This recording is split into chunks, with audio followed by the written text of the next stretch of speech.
जब तक कांग्रेस सत्ता में रही, निर्बाध सत्ता में, तब तक चुनाव सुधार पे कोई विचार नहीं हुआ।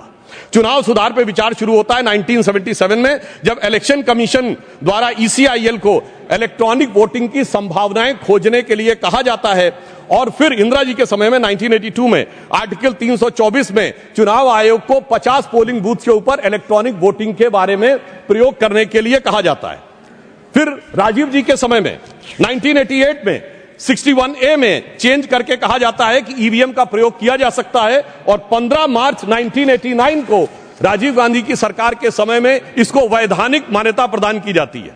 मगर अब क्या बताएं सभापति महोदय, कांग्रेसियों के अनुसार कंप्यूटर क्रांति के जनक राजीव गांधी जी के परिवार के लोग अब कंप्यूटर एरा से क्वांटम एरा में आते आते पर्ची से चुनाव कराने के लिए जोर डालने लगे। और यह भी मैं बताना चाहता हूं कि पर्ची के बारे में बहुत सारी चर्चाएं होती थी, कैसे बूथ कैप्चरिंग और मतपेटियां लुटती थी, वो एक अलग विषय है। परंतु मैं यह भी कहना चाहता हूं कि देश की संसद में कई बार चुनाव सुधार के लिए बड़े विधेयक पारित हुए, पर मैं उदाहरण देना चाहता हूं कैसे हुए। एक बार इंदिरा जी का चुनाव गलत सिद्ध हुआ तो सर रेट्रोस्पेक्टिवली चुनाव का सुधार कर दिया गया ताकि किसी भी अदालत का उस पर कोई प्रभाव न पड़े। फिर मैं याद दिलाना चाहता हूं सर, राजीव गांधी जी जब प्रधानमंत्री थे 1989 को उनका चुनाव हुआ अमेठी में, सर गोलियां चली, 21 लोगों पे FIR हुई, और उनके विरुद्ध कौन लड़ रहे थे? राजमोहन गांधी, महात्मा गांधी के पौत्र, और डॉक्टर संजय सिंह जो पूर्व केंद्रीय मंत्री थे, उनको इतनी गंभीर गोली लगी कि प्राणों का संकट उत्पन्न हो गया। और आरोप यह था कि प्रधानमंत्री जी के पक्ष में, और यह पुलिस की गोली नहीं थी, क्रॉस फायरिंग हो रही थी, जिसके बारे में उस समय कई अंतर्राष्ट्रीय मीडिया ने 26 नवंबर को लिखा कि भारत के 42 वर्ष के इतिहास में संभवतः यह सबसे हिंसक चुनावों में से एक। अब इसके बाद अब आइए साहब, इसके बाद हम आगे बढ़ते हैं तो वर्तमान UPA सरकार का दौर आता है। और उस समय बहुत से लोगों को यह तथ्य ध्यान नहीं होगा, वैसे तो नेहरू परिवार और बच्चन परिवार के बीच में बहुत मधुर संबंध थे, पर कभी कभी ज्यादा मिठास होने से डायबिटीज हो जाती है। तो वो दौर था 2006 में जया बच्चन जी की सदस्यता चली गई ऑफिस ऑफ प्रॉफिट के मुद्दे पे, क्योंकि उत्तर प्रदेश सरकार का एक पद था। अब सर यही आरोप लग गया, और सोनिया गांधी जी जो उस समय नेशनल एडवाइजरी काउंसिल की चेयरमैन थी, उन पर भी ऑफिस ऑफ प्रॉफिट का विषय लग गया, और इस कारण से उनकी सदस्यता भी चली गई। मगर सभापति महोदय, जो आज संविधान की दुहाई देने की बात करते हैं, सोनिया जी जब तक चुनाव दोबारा गईं, लड़के आईं, तब तक चुनाव में संशोधन करके ऑफिस ऑफ प्रॉफिट का नियम ही बदल दिया गया, ताकि PM ने सुपर PM की पदवी को सुरक्षित कर दिया। अब मैं यह भी बताना चाहता हूं सर, उसके बाद वास्तविक अर्थों में चुनाव सुधार की शुरुआत तब हुई जब भारतीय जनता पार्टी शक्तिशाली हुई, 1990 का दशक, और ये देश की यूनिपोलर पॉलिटिक्स बाइपोलर हुई। वोटर ID कार्ड 1993 में आया, केंद्रीय सुरक्षा बलों की तैनाती 1996 में प्रारंभ हुई। पहले बूथ वाइज काउंटिंग नहीं होती थी सर, उसमें आसानी जानते क्या होती थी कि अगर किसी मतपेटी में ज्यादा बूथ कैप्चरिंग करके मत डाल दिए तो उसमें काउंटिंग का चक्कर ही नहीं है, सब मिला दिए जाते थे।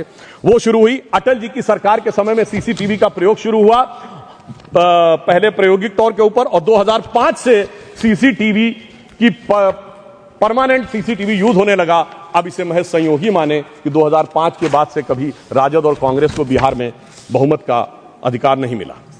जब मोदी जी की सरकार आई तो हमने क्या किया कि जो पॉलिटिकल पार्टीज को कैश डोनेशन मिलता था उसे 20,000 से घटाकर 2,000 किया, और सिलेक्टेड उनके ऊपर VVPAT की व्यवस्था सुनिश्चित कराई। और मैं ये भी याद दिलाना चाहता हूं, एक पार्टी जो अपने आप को बहुत ईमानदार कहते थे, वो 20,000 की चाय पिलाते थे। अब मुझे लगता है सदन और देश को समझना चाहिए 20,000 की चाय क्यों पिलाते थे, क्योंकि 20,000 तक कैश लेने पर आपको सोर्स नहीं देना पड़ता था, पर मोदी जी ने आकर उन्हें, चाय पिलाने वाले ने आकर उसे 2,000 कर दिया है। तो अब उनकी चाय बड़ी महंगी हो गई है, भले ही 20,000 से 2,000 पे आ गई। EVM का इस्तेमाल देश के अंदर शुरू हुआ, प्लीज, और जब EVM का इस्तेमाल शुरू हुआ अपनी जगह बैठे, तो देश में तमाम बहस शुरू हुई, और EVM के ऊपर सबसे पहला किसी ने सवाल उठाया तो उस व्यक्ति का नाम है GVL नरसिम्हा। उन्होंने बाकायदा किताब लिखी है कि लोकतंत्र के ऊपर खतरा है ये EVM, और उसके बारे में लाल कृष्ण आडवाणी जी ने उनकी किताब के प्रशंसा करते हुए और EVM पे सवाल होते हुए, अब इस पे भी समस्या है, इस पे भी, तो उस पे पूरा EVM के ऊपर सबसे पहले इन लोगों ने सवाल उठाया। ईवीएम किन किन देशों में था और कहां कहां बैन हो गया, मैं पढ़ के बता दे रहा हूं। जिन जिन देशों में बैन हो गया, जर्मनी में, नीदरलैंड में, आयरलैंड में, यूके में, फ्रांस में, पुर्तगाल में, इटली में, ऑस्ट्रेलिया में, नॉर्वे में, कनाडा में, बेल्जियम में, साउथ कोरिया में, इन तमाम देशों में ईवीएम था, ईवीएम बंद हो गया।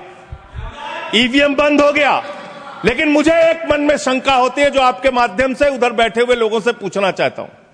प्रधानमंत्री जी का आप बहुत गुणगान करते हैं, आप कहते हैं प्रधानमंत्री जी बहुत लोकप्रिय हैं, प्रधानमंत्री जी की लोकप्रियता चमक रही है, वो महामानव हैं, विश्व गुरु हैं। तो ये कौन सी लोकप्रियता है प्रधानमंत्री जी की कि भाई प्रधानमंत्री जी की कौन सी लोकप्रियता है कि ईवीएम से चुनाव कराएंगे तो लोकप्रियता कायम रहेगी, बैलेट से चुनाव कराएंगे तो लोकप्रियता खत्म हो जाएगी? अरे भैया, दोनों में अगर लोकप्रियता कायम है तो बैलेट से चुनाव करा लो, उसमें भी पता चल जाएगा कितने लोकप्रिय है प्रधानमंत्री जी, कितनी लोकप्रिय है भारतीय जनता पार्टी, कितने लोकप्रिय हैं आप लोग, ये आपको पता चल जाएगा। दूसरी बात मान्यवर, आपने अभी मैंने सुना कि डिटेंशन सेंटर बनाएंगे घुसपैठियों के लिए, और यह कहा गया कि इस पूरी चुनाव की प्रक्रिया के तहत जो लोग पकड़े जाएंगे घुसपैठिए, उनको उस डिटेंशन सेंटर में रखा जाएगा। मैं आपके माध्यम से इस सरकार से पूछना चाहता हूं, 11 साल से इस देश में ट्रंप की सरकार तो है नहीं, न बराक ओबामा की सरकार है, न बाइडेन की सरकार है, यहां पर प्रधानमंत्री नरेंद्र मोदी जी हैं और गृह मंत्री अमित शाह जी हैं। आपने 11 साल में कितने घुसपैठिए हिंदुस्तान से भगाए, इसके बारे में आंकड़ा दीजिए सदन को आप जानकारी दीजिए। आप बिहार जाते हैं, वहां घुसपैठिया, झारखंड जाते हैं, वहां घुसपैठिया, दिल्ली आते हैं, वहां घुसपैठते हैं, हरियाणा जाते हैं, वहां घुसपैठिया हैं, महाराष्ट्र जाते हैं, वहां घुसपैठिया हैं, आसाम जाते हैं, वहां घुसपैठिया पकड़ नहीं पाते। यह कौन सा घुसपैठिया है? जहां पर चुनाव होगा वहां आपको घुसपैठिया मिल जाते हैं, आप पूरा चुनाव उसके ऊपर करते हैं। कितने घुसपैठिया बिहार में मिले, इसको बताइए, देश को, इस सदन में बताइए। मैं आपको बताना चाहता हूं मान्यवर, मात्र 315 वहां पर विदेशी नागरिक मिले, जिसमें 78 मुसलमान थे, बाकी नेपाल के हिंदू थे। उसको आप इसलिए आंकड़ा नहीं जारी कर रहे हैं, 65 लाख में सिर्फ 315 मिले, आपकी छाती पे तो सांप लौटने लगा, आपको तो मजा आया नहीं।